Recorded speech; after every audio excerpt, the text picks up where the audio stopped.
It's time. She's spilling the tea. This is The Rumor Report with Angela Yee on The Breakfast Club. So there's a book out now that Morris Day has, and Morris Day is the lead singer for the band, The Time. And The Time is a group that was put together by Prince, by the way. Prince put that group together and co-wrote all their songs, including Jungle Love and The Bird, under the name Jamie Starr. Prince had so many songs that he had written, he couldn't possibly record all of them himself. That's why he created other groups to actually sing the songs and perform the songs that he wrote. So Morris Day was clearly very close to Prince, and he's also one of the stars of the movie Purple Rain, the classic movie Purple Rain. He has a book out now called On Time, A Princely Life in Funk. And in that book, it's written like a conversation between Morris Day and Prince. And he talks about the very tense friendship the two of them had. They were very competitive with each other. Morris Day would show up late, and he said one day Prince exploded, shoved him, and things got escalated from there. The only reason that things didn't get too escalated was that Prince's bodyguard and the drummer from The Time, Jelly Bean Johnson, stepped in.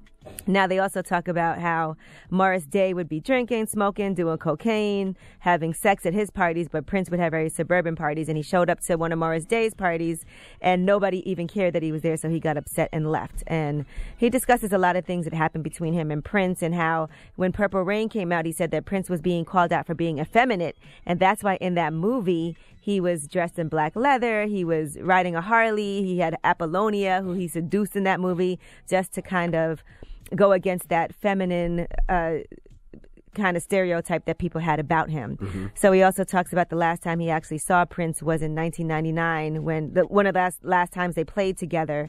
And he said by then, that's when Prince had turned his back on that sexual image and became a Jehovah's Witness. And he said that when Prince died, he said, I almost didn't have any feelings. Then something woke me up in the night about midnight, and I thought, hold on, I have history with this guy. And that's when the floodgates finally opened. You know, I love a good book about a legend like Prince. Mm-hmm. So that book is out now. Now, 50 Cent versus Jim Jones and Freaky Zeke. This all started on The Breakfast Club. Good job, guys. I wasn't here. So Envy and I had a conversation about whether or not 50 Cent and Jim Jones are serious. I said, ask about that, because I feel like they take some crazy shots at each other.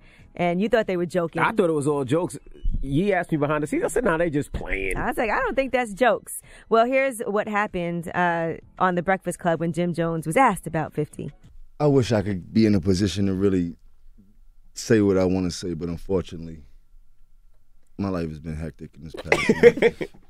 You know what I mean? But where I'm from, I do know people that we call real niggas or stand-up men. We don't try to tarnish other people's name by doing bullshit antics. Mm.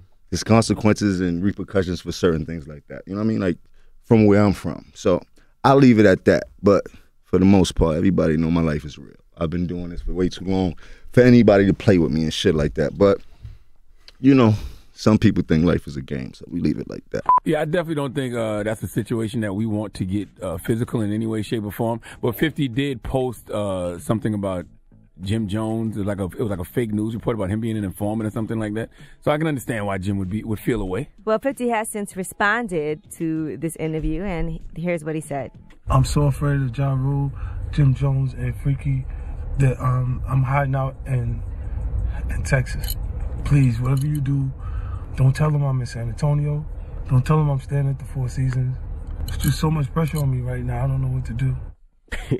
All right, now The Breakfast Club had posted a video of Jim Jones talking, and Freaky Zeke responded to that and said they cut my line out about punching 50 in the face.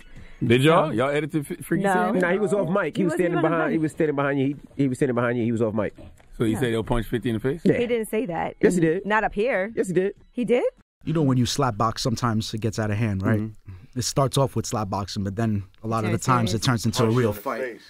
So that's all good. That's how it is. Oh, I didn't know he said that. I thought he just said he said it. Okay, I didn't hear it myself. Punched in the face or something like that. All right, well, guess that wasn't an interview. All right, I'm Angela Yee, and that is your Rumor Report. No, we didn't edit it out. He was off mic. That's the reason why. And 50's in town. 50 was actually at Rolling Out yesterday, so.